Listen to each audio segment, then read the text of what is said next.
আল্লাহ রাসূল সাল্লাল্লাহু আলাইহি ওয়াসাল্লামকে যদিও দুনিয়ার বুকে সচক্ষে দেখা সৌভাগ্য আমাদের হয় নাই বললেই চলে, তবে আলহামদুলিল্লাহ সুম্মা আলহামদুলিল্লাহ নবীজির দুইটা মুজিজা এমন যা আল্লাহ আমাদের সবাইকে দেখার তৌফিক দিয়েছেন, যে দুই মুজিজা কিয়ামত পর্যন্ত জারি থাকবে। বলতে পারেন নবীর মুজিজা আবার দেখলাম কিভাবে? চাঁদ দুই টুকরা হয়েছে, ওই দৃশ্য তো আমরা দেখি নাই। সামান্য এক পেয়ালা দুধ সবার জন্য যথেষ্ট হয়ে গিয়েছে, সেটা তো আমরা দেখি নাই।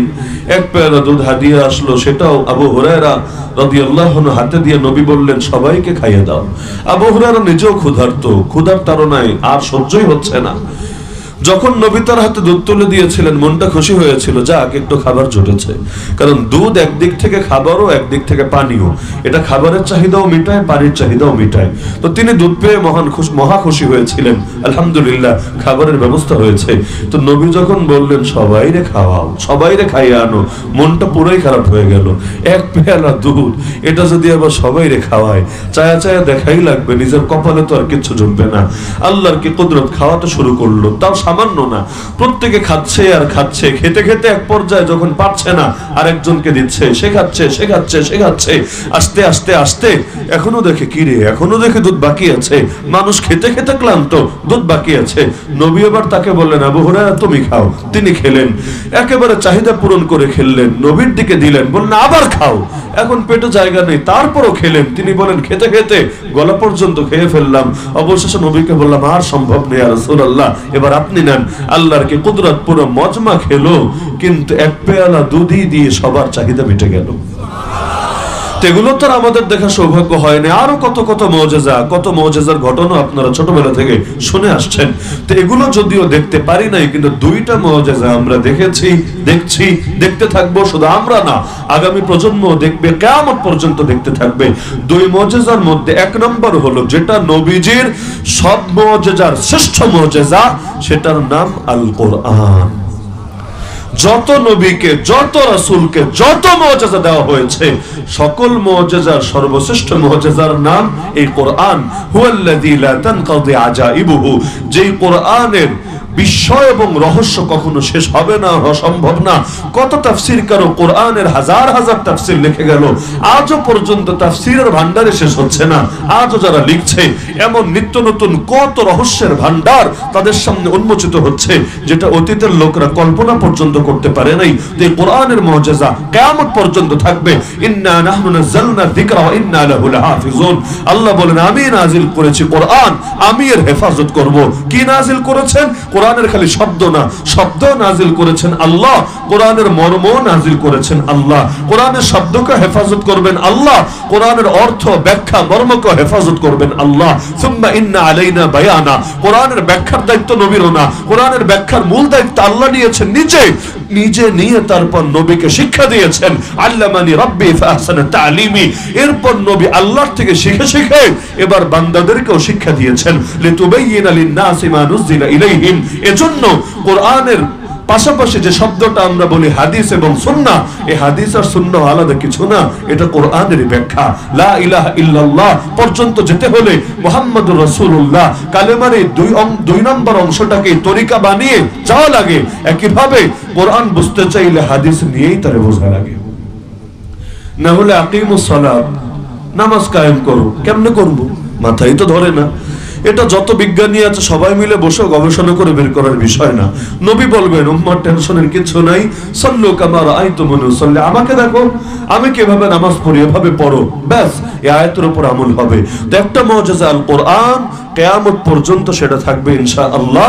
এবং কত বড় সৌভাগ্যবান যারা কোরআন পড়তে পারে, আরো কত বড় সৌভাগ্যবান যারা সুন্দরভাবে তেলাওয়াত করতে জানে, আরো কত বড় সৌভাগ্যবান যারা 30 পারা কোরআনকে নিজের সিনার মধ্যে ধারণ করতে পারে, আরো কত বড় সৌভাগ্যবান যারা কোরআনে শুধু শব্দই পড়েন, অর্থ বোঝে, ব্যাখ্যাও করতে পারে, আরো কত বড় সৌভাগ্যবান যারা কোরআনের হালালকে হালাল, হারামকে হারাম, কোরআনের রঙে নিজেকে রঙিন করতে পারে, আরো কত বড় সৌভাগ্যবান যারা শুধু কোরআনের আলোয় নিজেকে রঙিন করে না, কোরআনী শাসন আল্লাহর জমিনে প্রতিষ্ঠা করে।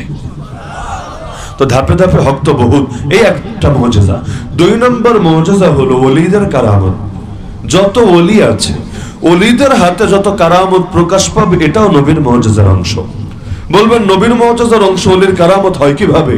কারণ ওলির হাতে যে কারামত প্রকাশিত হয় নবীর অনুসরণের বরকতেই প্রকাশিত হয়।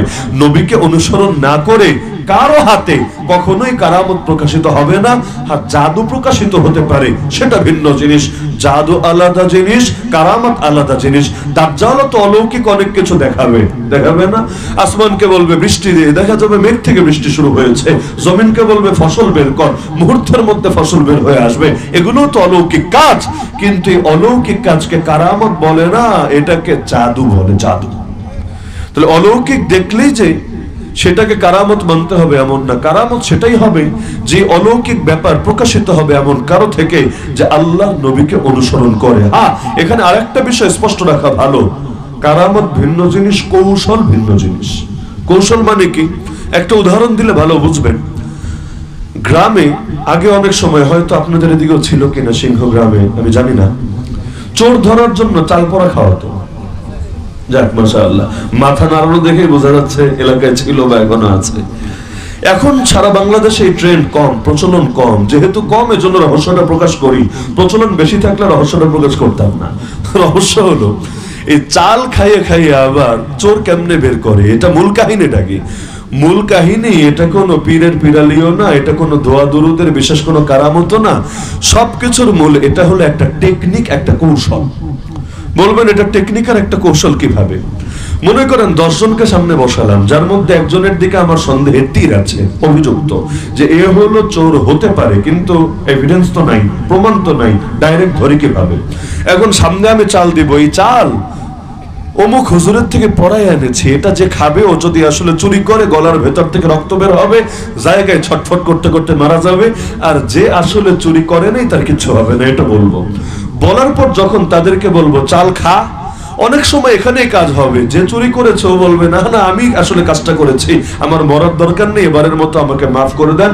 ভয়ে হয়তো সেখানে স্বীকার করে দেবে। 2 নম্বর, যদি স্বীকার না করে আর মুখ দেখে অনেকটা বোঝা যাবে, মুখটা ফ্যাকাশে হবে, আলাদা আতঙ্কের ছাপ প্রকাশ পাবে। জেলখানার ভেতরও এক ধরনের সিআইডি থাকে, ওরা হলো আমাদেরকে মাঝে মধ্যে চেক করতো।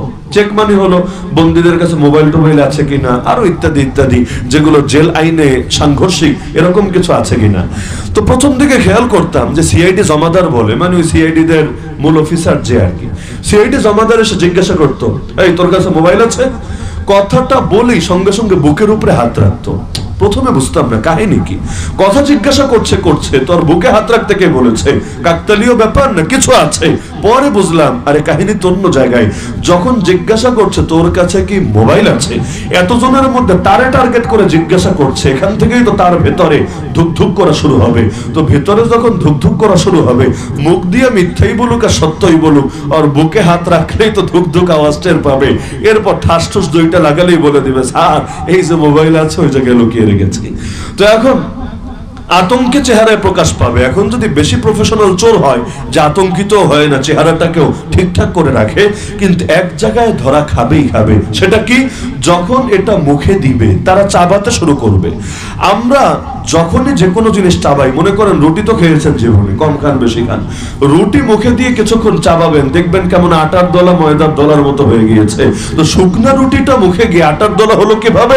তার মানে মুখের ভেতর পানি সরবরাহ জারি আছে। আমরা যখন চাবাই, রব্বুল আলামিন এমন সিস্টেম করে দিয়েছেন, পবিত্র পানি আসতে থাকে এবং এই পানিটা খাবারটাকে সিক্ত করে ফেলে, ভিজিয়ে করে ফেলে, এবং এর কারণে এটা হজম করা, এটা গলধকরণ করা আমাদের জন্য সহজ হয়ে আসে। তো মানুষ যখন ভয় পায়, আতঙ্কিত হয়, তখন কিন্তু তার পানিটা আসে না, তার গলাও শুকিয়ে যায়। রিমান্ডে দেখা যেত যখন জিজ্ঞাসাবাদ করে, স্যার পানি খাবো, গলা শুকিয়ে গেছে, পানি দেন। আচ্ছা ভালো কথা, একবার পানি দেয়। আবার জিজ্ঞাসাবাদ করে, স্যার গলাটা শুকিয়ে গেছে, একটু পানি দেন। এইরকম করে এক একজন এক এক ভাষায়, মানে মানুষের ভাষার তো শেষ নেই, খালি বারবার পানি চায়, বারবার পানি চায়। তো কেন বারবার পানি চায়? কারণ মানুষ যখন ভয় পায় ভেতর থেকে পানি আসে না। আমাদের মুখ, আমাদের জিহ্বাও দেখবেন সবসময় সিক্ত থাকে, পানি আসা যাওয়া করতে থাকে। ওই যে থুতু ফেলে, থুতু কোত্থেকে আসে? পানি তো বাহির থেকে ঢুকায় নাই, ভিতর থেকে এসে জমতে থাকে। তো মানুষ যখন ভয় পায়, আতঙ্কিত প্রকাশিত হয় পানিটা আসে না, পানি না আসার কারণে গলাও শুকায়, বুকও শুকায়, মুখও শুকায়। তো মুখ যখন শুকনা, সে চাবাবে আর চাবাবে আর চাবাবে আর চাবাবে। কিছুক্ষণ পর যখন বলা হবে সবাই মুখেরটা ফেলতো সামনে, এখন ও তো ধরে নিয়েছে যে মনে হয় রক্ত রক্ত লেগে গিয়েছে ইত্যাদি ইত্যাদি। তো সবাই যখন ফেলবে, যারা চুরি করে নাই দেখা যাবে ওদেরটা ভিজা ভিজাই হয়ে আছে, তো যে চুরি করেছে ওরটা ভিজা ভিজা হয় নাই, ওরটা শুকনা বলের মতো হয়ে গিয়েছে। তখন ধরে দইটা দিলেই বলবে আরে আমি তো আসলে এই কামটা করেছি, সরি আমার ভুল হয়েছে, এই সেই। তাহলে মূলত দেখা যাচ্ছে এটা দোয়া দরুদের খেলা না, এটা হলো যতটা না দোয়া তার চাইতে বেশি টেকনিক, তার চাইতে বেশি কৌশল, কৌশলের কাছেই সে পরাজিত। ওই বাচ্চারা অনেক সময় সাজে যে তার জিনে ধরেছে, এই ধরেছে, সেই ধরেছে, কিন্তু দক্ষ লোক যদি হয় তার হাতে পড়ে সে বের করে ফেলতে পারে আসলেই কি জিনে ধরেছে না ও নিজের থেকেই শয়তানি করছে পড়ালেখা করবে না বলে। তো এখন কারামত, ওলির হাতে যত কারামত প্রকাশিত হয় এটা আল্লাহর নবীর সুন্নাহর অনুসরণের বরকতেই হয়।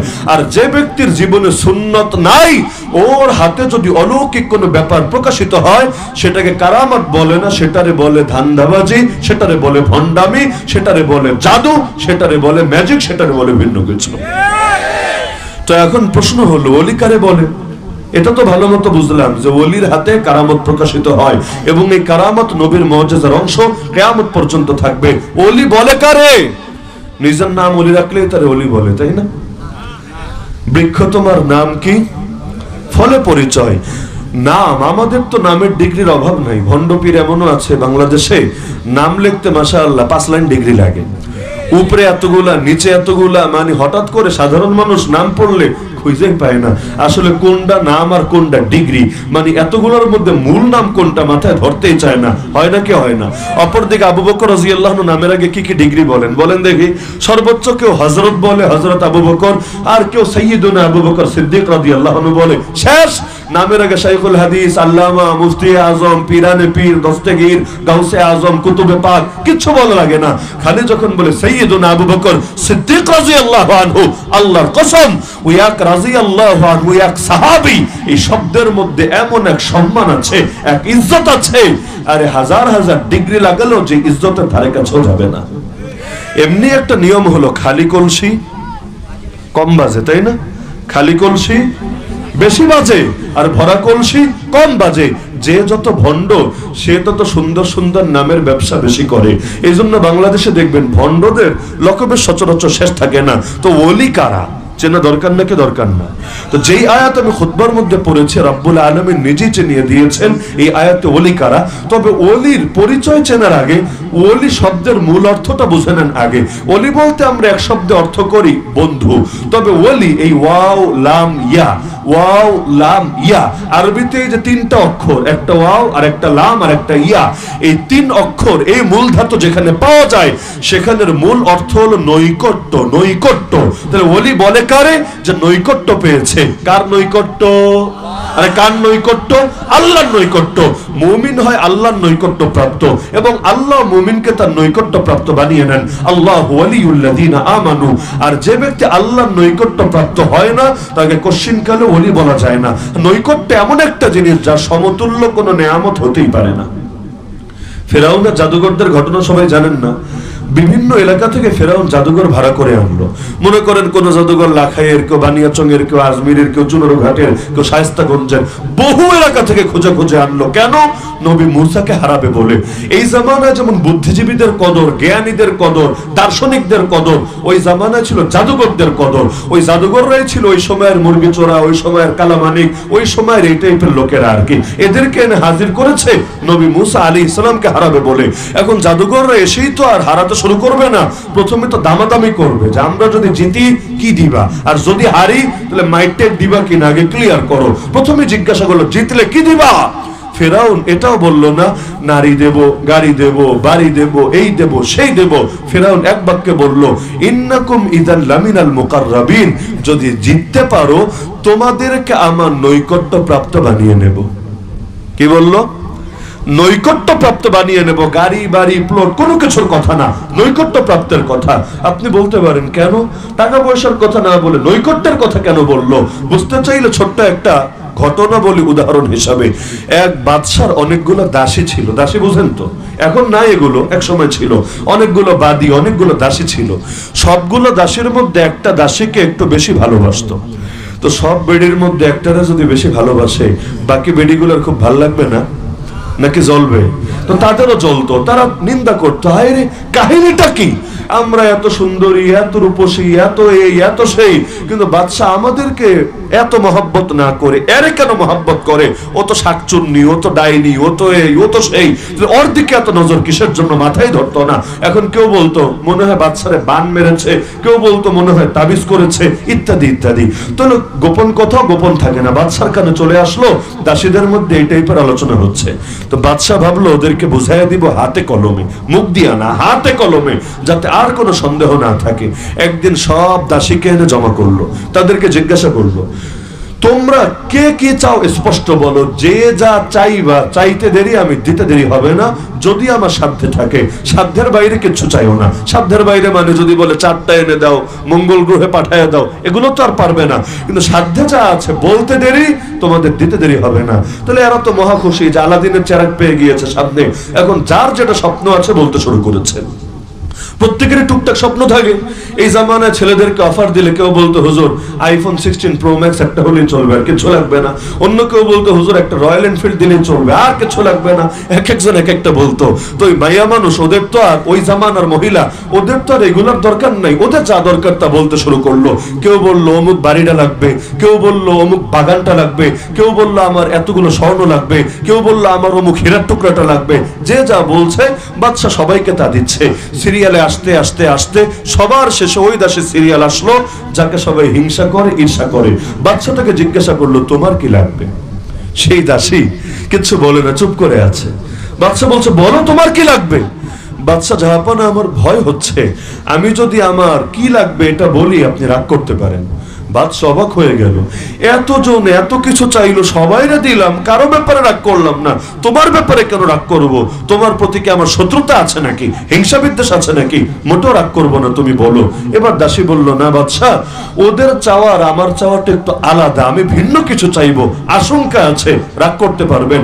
যদি আমাকে 100% আশ্বস্ত করেন আসলেই রাগ করবেন না, মনে চাইলে দিবেন, না মনে চাইলে না, সেটা আপনার এখতিয়ার, কিন্তু রাগ করতে পারবেন না। এই মর্মে যদি আমাকে আশ্বস্ত করেন তাহলেই বলবো, না হলে আমি কিচ্ছুই বলবো না। তো বাদশা এত ভনিতে দেখে বলল, কোনো সমস্যা নেই, তুমি বলো, আমি দিতে পারলে দিব, না পারলে না দিব, তবে রাগ করবো না। সেই দাসীটা মাথা নিচু করে এবার বলল, বাদশা আমার স্বর্ণও লাগবে না, গয়নাও লাগবে না, হীরাও লাগবে না, প্রাসাদও লাগবে না, কিচ্ছু লাগবে না, আমার শুধু আপনাকে লাগবে, ভিন্ন কিছুতে চলবে না।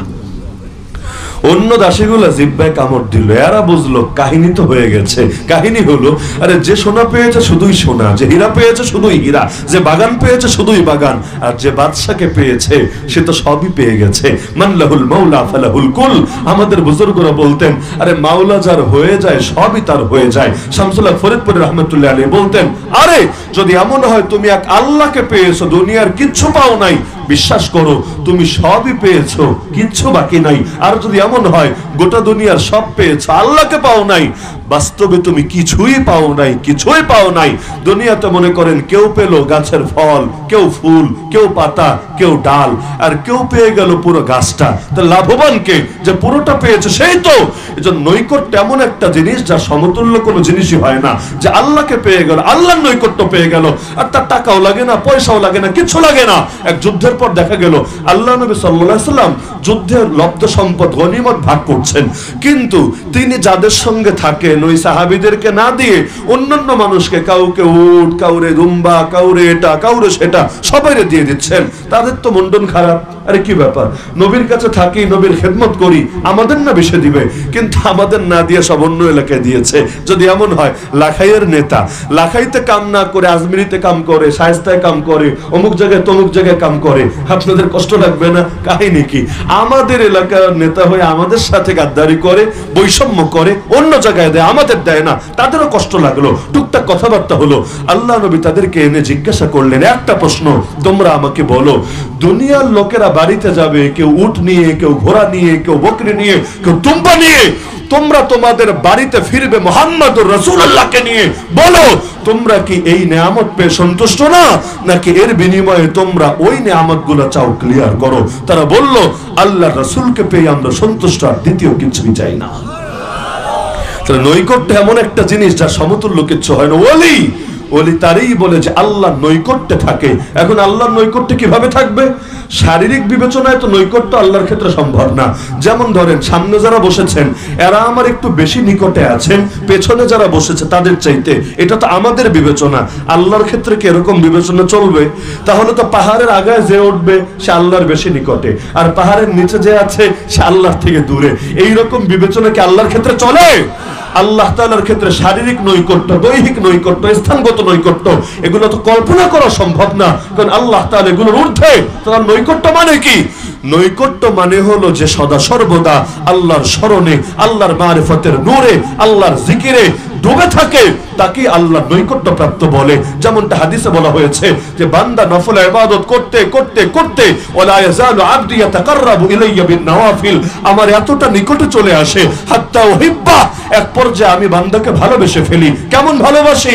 আরে আমি তার হাত হয়ে যাই যে হাত দিয়ে সে ধরে, আমি তার কান হয়ে যাই যে কান দিয়ে সে শোনে, আমি তার চোখ হয়ে যাই যে চোখ দিয়ে সে দেখে, আমি তার পা হয়ে যাই যে পা দিয়ে সে চলে। সে যাই চাক আমি সঙ্গে সঙ্গে সেই ডাক কবুল করি, সে যে দোয়াই করুক আমি তার দোয়া সঙ্গে সঙ্গে সেই দোয়ায় সাড়া দেই। মানে কি? মানে তার হাতের সঙ্গে আমার নূর থাকে, তার চোখের সঙ্গে আমার নূর থাকে, তার কানের সঙ্গে আমার নূর থাকে, সে সদা সর্বদা আমার নূর দ্বারা পরিবেষ্টিত থাকে।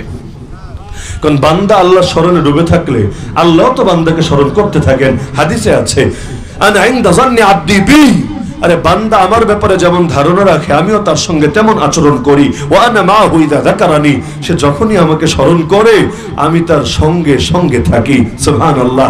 এই যে আমরা আল্লাহকে স্মরণ করছি না বসে বসে, আল্লাহ আমাদের সাথে আছেন, আমাদের সাথে। যারা ঘরে বসে বসে টিভি দেখছে ওদের সাথে না। ওয়া আনা মাহু ইযা যাকারানি, যারা আল্লাহকে স্মরণ করছে আল্লাহ তাদের সাথে আছে। ফাইন যাকারানি ফি নাফসিহি যাকারতুহু ফি নাফসি, যদি মনে মনে স্মরণ করে আমি আল্লাহ তারে একান্তে স্মরণ করি। আর ওয়া ইন যাকারানি ফি মালাইন, আর যদি মজলিসে বসে স্মরণ করে যেমন আমরা করছি, যাকারতুহু ফি মালাইন খায়রিন মিনহুম। সুবহানাল্লাহ, সুবহানাল্লাহ। আল্লাহ বলেন এর চাইতে উত্তম মজলিসে আমি ওদেরকে স্মরণ করি। আল্লাহ স্মরণ করছেন আমাদের নাম নিয়ে নিয়ে ফেরেশতাদের মজলিসে। দেখ দেখ দেখ আমার বান্দারা আমাকে স্মরণ করছে। শুধু তাই না, এই মজলিস শেষ করে যখন উঠে যাবেন না, ফেরেশতারা ঘোষণা দিবে, ফেরেশতারা কুমু মাগফুরান লাকুম, ওঠো এমন অবস্থায় সব পাপকে মাফ করে দেওয়া হয়েছে। শুধু তাই না, কাদ বুদ্দিলাত সাইয়্যাতিকুম হাসানাত, তোমাদের গুনাহগুলোকে নেক আমল দ্বারা বদলে দেওয়া হয়েছে। এমনকি অনেকে আছে আসলে জিকিরের উদ্দেশ্যে আসে নাই, আল্লাহ স্মরণে আসে নাই, রাস্তা দিয়ে যাচ্ছিল, এই হুজুরটা কে রে একটু দেখে যাই, এমনি বসেছে, আল্লাহ স্মরণের উদ্দেশ্যে এমনি বসেছে। আল্লাহ যখন ফেরেশতাদেরকে বলেন যে গিয়ে খবর ঘোষণা জানাও, ফেরেশতারা বলে আল্লাহ ও তো এই উদ্দেশ্যে আসে নাই, ও তো এখানে মূল সদস্যের অন্তর্ভুক্ত না, ওরেও কি মাফের ঘোষণা শোনাবো? আল্লাহ জানিয়ে দেন হুমুল কওমু লা ইয়াশকা জালিসুহুম, এরা এতটা ভাগ্যবান এদের সাথে এসে যে বসে সেও কপাল পোড়া হয় না।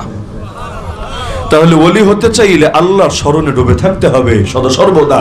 আল্লাহর স্মরণে যারা ডুবে থাকে না তারাই তো পাপ করে। যে আল্লাহর স্মরণে ডুবে থাকে সে আবার পাপ করে কিভাবে? কারণ ইয়াযকুরুল্লাহ আলা কুল্লি আহইয়ানিহি, নবীজির ব্যাপারে হাদিসে আছে তিনি প্রতি মুহূর্তে আল্লাহকে স্মরণে রাখতেন। এমন কি ওলি তারে বলে যারা দেখলে আল্লাহর কথা মনে পড়ে। হাদিসের মধ্যে আছে তাদের চেহারা দেখলে আল্লাহর কথা স্মরণে আসে। কিভাবে? কারণ ভেতরে যখন আল্লাহ স্মরণ সদা সর্বদা জাগ্রত থাকে, ওই ভেতরের খুশু, ভেতরের ইখলাস, ভেতরের সাকিনা এর প্রভাব চেহারার মধ্যেও পড়ে। ধীরে ধীরে চেহারা একটা নূর চমকাতে থাকে। বিশ্বাস না হলে যারা তাহাজ্জুদ পড়ে, বেশি বেশি জিকির করে, ওদের চেহারাগুলোর দিকে তাকাবেন, আর দুনিয়া সাধারণ মানুষের চেহারাদের দিকে তাকাবেন। পার্থক্য যদি খুঁজে না পান আমাকে এসে বললেন। এই পার্থক্য বুঝতে পিএইচডি করা লাগে না, বড় হুজুর হওয়া লাগে না। এই জন্য আলামত বলেছেন যে তাদের চেহারা দেখলে আল্লাহর কথা মনে পড়ে। এটা এমনি এমনি না। দেখেন না দুনিয়ার মধ্যে আল্লাহ মানুষ হিসাবেই আমাদের ভেতর কিছু একটা রেখেছেন, না হলে হাতি বলেন, মহিষ বলেন, গরু বলেন, এই বিশাল বিশাল প্রাণী, এগুলো পর্যন্ত মানুষকে ভয় পায় কেন? মহিষ গুতা মারা শুরু করলে আস্ত থাকবেন এখানে? মাঝে মধ্যে পাগল হয়ে যায়, আর এমন গোতাগুতি শুরু করে, 3 জন 4 জন 10 জন 20 জন জায়গায় মরে যায়, গুরুতর আহত হয়। হাতি পারানো শুরু করলে একটা রাস্তা থাকবেন, কিন্তু হাতির পিঠে উপরে উঠে 12 বছর 15 বছরের বাচ্চা হাতিরে বাইরাতে থাকে, মারতে থাকে, অথচ হাতি ওর সুর দিয়ে পেঁচায়া ওর 14 গোষ্ঠী উদ্ধার করতে পারে। তাহলে এই প্রাণীগুলো মানুষকে এত ভয় পায় কেন? কারণ মানুষের ভেতর, এটাকে বলে কুওয়াতুন নাফসি নাতিকা, মানুষের ভেতরে আল্লাহ তাআলা তার প্রাণের এমন একটা শক্তি রেখে দিয়েছেন, এই শক্তিটার সামনে তারা নত হয়। কারণ আল্লাহ তাআলা এদেরকে অনুগত করে দিয়েছেন মানুষের। সাখারা লাকুম মা ফিল আরদ হুয়াল্লাযী খালাকা লাকুম মা ফিল আরদ, বিভিন্ন জায়গায় আল্লাহ তাআলা বাস্তবতা জানিয়েছেন। এখন যার ভেতরে নূর যত বেশি থাকে, তার ভেতরের এই শক্তিও তত বাড়ে। এজন্য নবী বলেন, নুসিরতু বির-রু'বি মাসিরাতা শাহরিন, 1 মাসের রাস্তা দূরে থাকতেই আল্লাহ আমাকে এমন একটা মুআজিজা দিয়ে সাহায্য করেছে, আমার কথা শুনলেও দুশমন থরথর করে কাঁপে। নবীর সঙ্গে যুদ্ধ করবে কি? 1 মাসের রাস্তা দূরে থাকতে নবীর কথা শুনলে কাঁপে। তো এই কাঁপুনি আসে কেন? কাঁপুনি এজন্য যে না যে তিনি বড় হিংস্র, বড় উগ্র, বরং এজন্য আল্লাহ তাআলার নূর এত বেশি আছে তার ভেতরে, যে নূরের মোকাবেলা করার কোনো হিম্মত নেই দুনিয়ার লোকের মাঝে। তো ওলি চেনা দরকার নাকি দরকার না? তাহলে শব্দ দিয়ে চিনলাম, ওলি মানে সে যে আল্লাহর নৈকট্য প্রাপ্ত, যে আল্লাহর নিকটে নিকটে থাকে। এখন আল্লাহ নিজেই সূরা ইউনূসের যে 3টা আয়াত আমি তেলাওয়াত করেছি, এখানে ওলির পরিচয় তুলে ধরেছেন। আল্লাযীনা আমানু ওয়া কানু ইয়াত্তাকুন, 2 গুণ যার ভেতরে থাকে তার ওলি বলে। 1 নম্বর গুণ ঈমানের গুণ, 2 নম্বর গুণ তাকওয়ার গুণ। এগুলোর ব্যাখ্যা একটু পরে আসছি, তবে ওলি হলে কি হবে সেটা আগে বলে নেই। আল্লাহই জানাচ্ছেন, লা খাউফুন আলাইহিম ওয়া লা হুম ইয়াহজানুন, কোনো ভয়ও থাকবে না, কোনো দুঃখও থাকবে না। আমাদের ভয় নাই, আমাদের দুঃখ নাই, বহুতই আছে। তাহলে আল্লাহর ওলি হলে ভয় থাকবে না, দুঃখ থাকবে না, মানেটা কি? মানে 2টা। 1 নম্বর হলো আখিরাত। আখিরাতের মধ্যে আল্লাহ তাআলা আমাদের কেমন নিরাপত্তা দেবেন, ভয়ও থাকবে না। লা ইয়াহজুনুহুমুল ফাজাউল আকবার, সেদিনের সেই চূড়ান্ত বিভীষিকাও আমাদেরকে মোটেও দুঃখিত করবে না। কেন? আল্লাহ তাআলা নিরাপত্তা দিবেন, যেদিন তার ছায়া ছাড়া কোনো ছায়া থাকবে না, আল্লাহ ছায়ার ব্যবস্থা করে দিবেন। আরে মরার আগেই ফেরেশতারা এসে সান্ত্বনা শোনাতে থাকবে। কিসের ভয়? কোনো ভয় নাই। লা তাখাফু ওয়া লা তাহজানু ওয়া আবশিরু বিল জান্নাহ, মোটেও ভয় পাবা না, মোটেও দুঃখ করবা না। আরে মরছো তাতে কি হচ্ছে? ওয়া আবশিরু বিল জান্নাহ।